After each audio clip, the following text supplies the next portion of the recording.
Over the years, I've had many people ask me if I want to race for the cure or donate to a cancer charity or buy this or that pink ribbon product. And there's this assumption that since I had cancer or that because I'm a cancer practitioner that I would be supportive of these charity endeavors. But I am absolutely not and never will be supporting these types of cancer charities. And in here, I'm going to lay out my reasons as well as share with you my alternatives. First off, though, I want to say that if you have donated to these charities in the past, this is not an attack on you. I want to validate that you were doing this from a place of genuine concern for those with cancer and a desire to end this epidemic, both very admirable motivations. Now, when we hear the phrase race for the cure, let's stop and think about what they're saying and what people take away from that.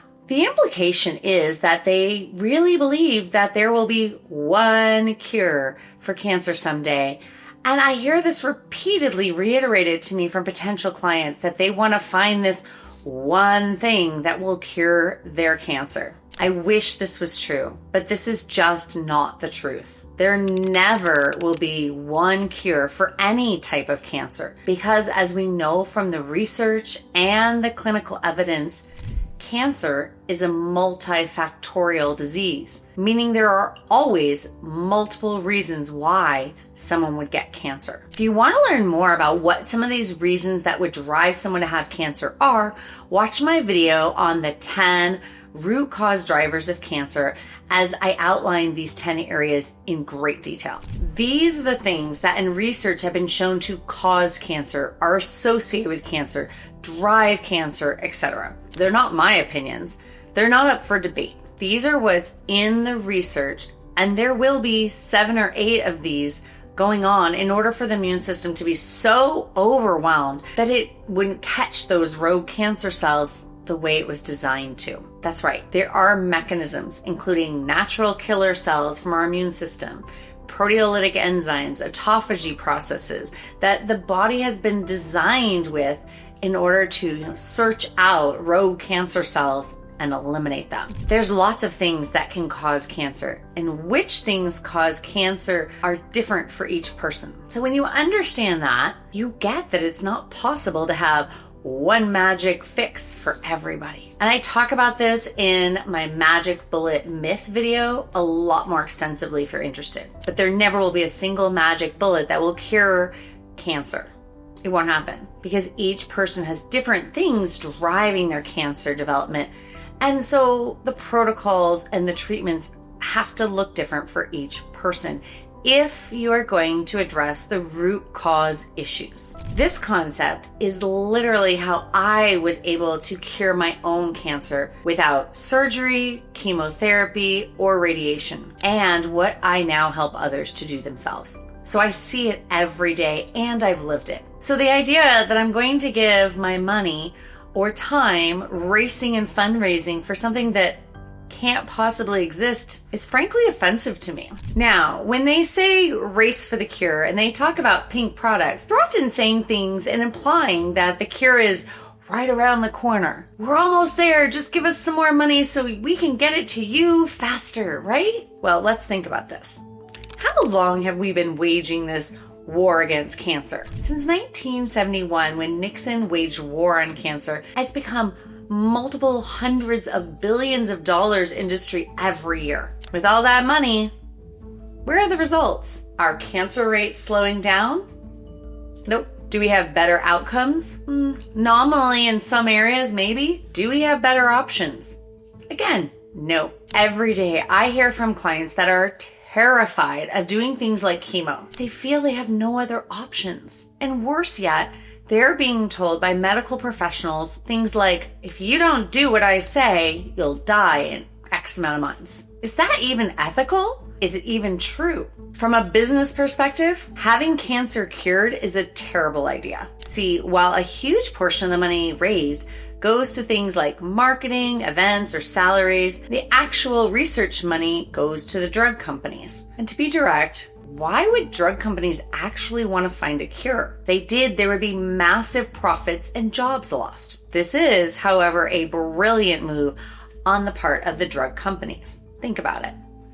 They are playing on your altruism and empathy to get you to give generously to a worthy cause, curing cancer and ending suffering. This money is actually paying for their research to make more drugs to then sell back to you. It's not like they're giving anything away or making the drugs cheaper or easier to access. From a business perspective, any charitable contributions just make their profit margins larger, because that's less money that they're going to have to spend on the research for their product, which they should be paying for. On another note, these campaigns are often saying they're raising awareness and helping with early detection. What does that really mean? What I see is that this really translates to when clients find out they have cancer, they're already indoctrinated with what they need to do. The sale is already closed. There's fear of cancer that's beyond the fear of any other disease, to the point where good people that do not believe in drugs